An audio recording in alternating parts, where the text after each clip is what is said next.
Repent, for the end is not far off. What? Come on, let's talk about it.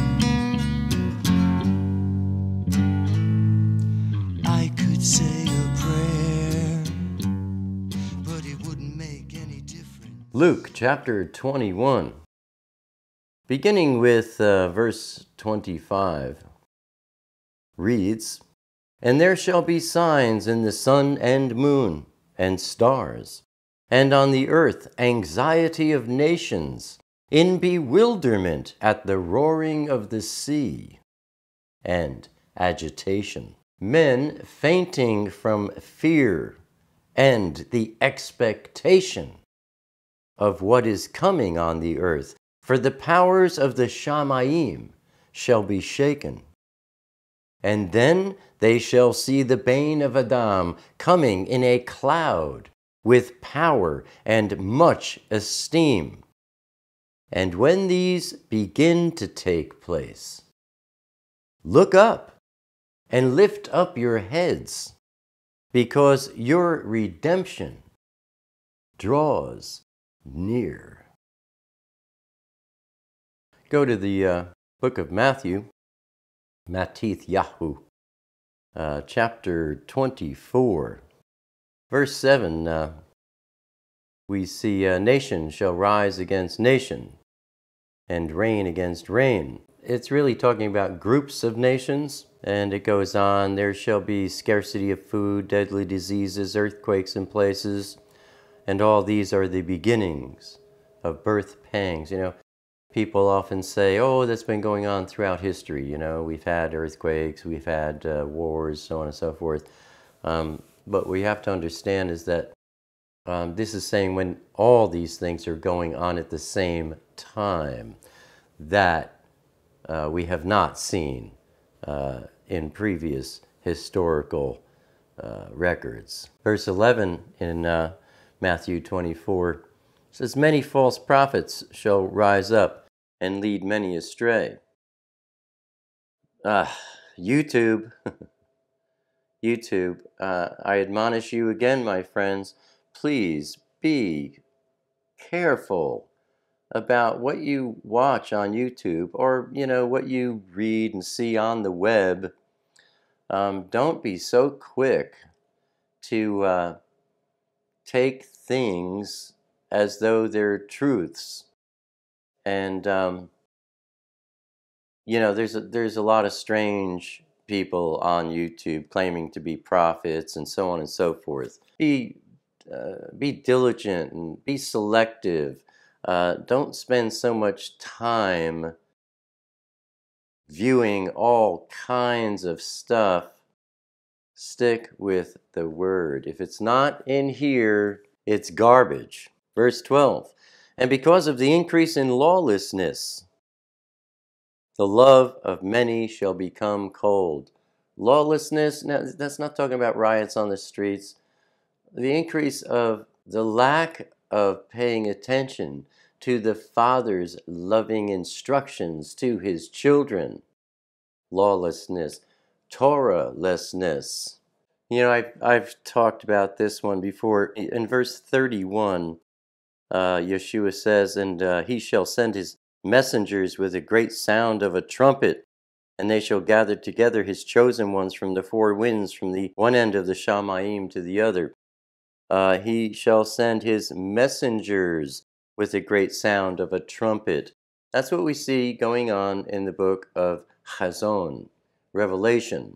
The trumpets in Revelation, those are trumpets that are blown by messengers. Malachim, commonly referred to as angels. Don't like using that word. The Aramaic Hebrew word is malachim, messengers. The trumpets in Revelation are blown by messengers. The trumpet that we see in 1 Thessalonians that has to do with the Netchatef, harpazo, rapture, That is a trumpet of Elohim. Not to be, people say, oh, that's, the trumpets in Revelation. No. Trumpets in Revelation are blown by malachim, messengers. The trumpet in 1 Thessalonians, that is the trumpet of Elohim. It is not the trumpet of messengers. So just to keep clear on that. And in verse 34 he says, truly I say to you, this generation shall by no means pass away until all this takes place. The Shamayim and the earth shall pass away, but my words shall by no means pass away. But concerning that day and the hour, no one knows, not even the messengers, malachim of the Shamayim, but my Father only. Now there he is speaking of the Net Chatef. He's not talking about the second coming, because that day and hour is known. Once the lawless one, commonly thought of as the Antichrist, once that one enters the temple and defiles it, the clock starts ticking. 3.5 years. And the second coming occurs. A time, times, and half a time.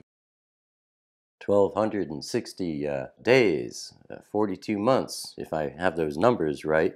And finally, I want to look at Zechariah. That's Zechariah, chapter 12, verse 3. And in that day it shall be that I make Yerushalayim, Jerusalem, a very heavy stone for all peoples. All lifting it are severely injured, and all the nations of the earth shall be gathered against it. That, my friends, is a very significant prophecy, because all the nations on earth are gathered against, well, maybe not gathered against it yet, but certainly all nations are against it. The United States has always been a faithful ally of Israel, Yisrael. Not anymore. Israel stands alone, and she knows it. And the threat has never been greater. I don't have to tell you. I'm sure that you are aware of the news and the way it's been going for the past few months. But with these blood moons this year and next, the tetrads, it's something to watch, because they usually do bring war. And the way that things are ramping up in the Middle East, they've removed the sanctions from Iran. Iran's, going full blown towards the, having a nuclear bomb. Oh, they don't want a nuclear. No, they just want energy, right? Yeah, right. Dangerous situations going on.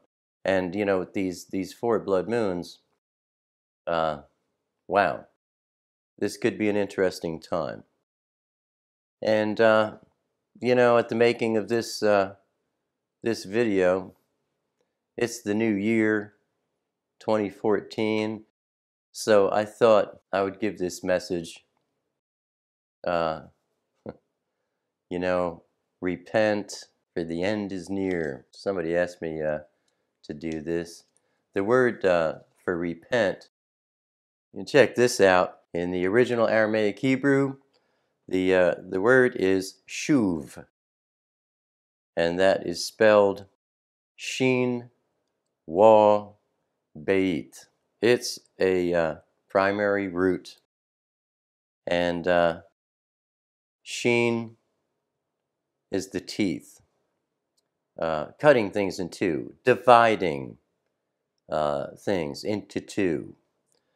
The other side is beit, the house, and the heart of the word is wa, the tent peg. Repent, shuv. The true understanding of this word in the Aramaic Hebrew is to go back. You'll see that in most of the dictionaries, turn around and go back. But what they miss really is that it means to go back to the source. Kadam, go back to the beginning. Go back to the Father. And, the source and the beginning, to go back. And here with these Otiot, we're seeing that to repent, to shuv, it means to divide in two, to separate yourself from the world and go back to the house of your father. And the heart of the word wall, that's the tent peg, to pitch your tent with Elohim and not with the world. That's the true meaning of repent. So, repent, for the end is near. You know, turn around, turn away. Maybe, turn around and go back. No, turn away from the world and the things of the world. The teeth, divide yourself, cut yourself in two, away from the world. Separate yourself from the world. Go back to your father's house and pitching your tent with him. That is the most basic and true meaning of the word shuv, which we see in English as repent.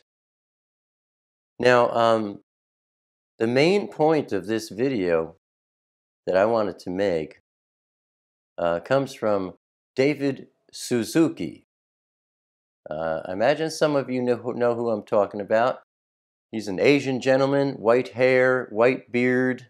I've been watching him for decades. He's a very cool guy, and he makes some wonderful presentations about scientific truths. And I hesitate because, unfortunately, he focuses on the physical only, as most scientists do, not all. But he did an explanation of what is called exponential growth. There are some things about our universe that are absolute. Facts. Irrefutable. Unchangeable. Laws. Now, if something is growing at 1% per year, it will double in 70 years. If it's growing at 2% per year, it'll double in 35 years, of course. 3%, it'll double in 24 years. 4%, 17 and a half years. Let's say, take a look at this. Let's say we have a test tube and it has food in it. And that test tube and the food would represent our planet Earth. Let's say there's some bacteria. We introduce just one bacteria into the test tube. That would be human beings. Now, after introducing one single bacteria into this test tube, the test tube will be absolutely full of bacteria, or the planet will be completely full of people in 60 minutes. No food will be left at all. Now, if the Earth were this test tube with that amount of food, and we put just one bacteria or one couple on the Earth, and it filled up in 60 minutes using this analogy, when do you think the test tube would become half full? Take a look at this. It becomes half full in 59 minutes. And 1 minute later, it becomes absolutely full, no food left. Are you getting this picture? The test tube is only half full at 59 minutes. It's going to be full 1 minute later, and there's going to be no food left. Now, at 59 minutes, most people are going, look, there's plenty of room here. We got plenty of foods. The test tube is only half full. We have plenty of time. After 59 minutes. And 60 seconds later, the other half is filled and there's no food left. If it were possible, if someone could create 3 more test tubes, 3 more planets, those 3 more test tubes, how much time do you think it would buy? Those other 3 extra test tubes would buy an extra 2 minutes. Those other 3 test tubes, all 3 of them would be filled in 2 minutes. And as David Suzuki said, all the scientists he knows agree that the Earth has passed the 59 minutes. It's past being half full, the food, only half of it left, and 6,000 years. If you were doing the comparison, 6,000 years being 59 minutes, how much time would that mean that we have left if 59 minutes equals 6,000 years? That would mean that in less than 100 years, the planet would not be able any longer to sustain the life that's on it. To me, that 100 years, I think, is really stretching it. In fact, they said they believe the Earth is past the 59 minutes. I certainly agree with that. Honestly, my friends, I've said for decades, because of Matthew 24, verse 34, I tell you the truth, this generation and this generation, meaning verse 33, he says, when you see all these things, you know that it's near, right at the door. The generation that sees all these things that he's talking about in chapter 24 of Matthew, this generation will certainly not pass away until all these things have happened. And he starts off as soon as learn this lesson from the fig tree. That's Israel, Yisrael. As soon as its twigs get tender and its leaves come out, you know that summer is near. Well, even so, when you see all these things, you know that it's near, right at the door. I tell you the truth, this generation will not pass away until all these things have happened. This generation will not pass away. And, for decades I've looked at that and I've always said, the earth will not see 2020 before the second coming occurs. And I think the second coming, 2020, that's like the latest. I'm not saying I'm a prophet or like that's something to put, to bank on. But 2020, 25 for the second coming is really pushing it. 2025 is pushing it. So I think the second coming is coming very soon. And it's 2014? We're looking at 6 more years. It's 2020. And honestly, I think we're looking right at the beginning of the great tribulation. And perhaps these tetrads this year and next year will set the ball rolling. That remains to be seen. But if you're watching this and you're not sure about whether you're saved or not, I have some videos, recent ones too, about salvation. Dig in. If you have any questions, let me know. But those kind of questions I believe I've answered. Dig in on my videos if you haven't. Get yourself in line with your Creator.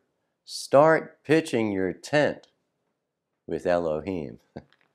I hope this video has been a berekah to you, my friends. Shalom.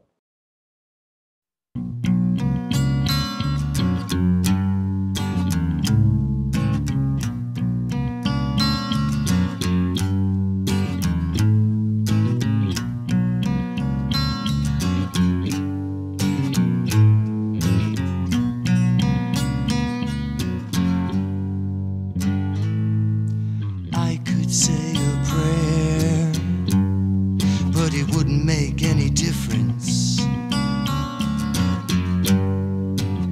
Yeah, 'cause I could tell the truth, and you wouldn't believe.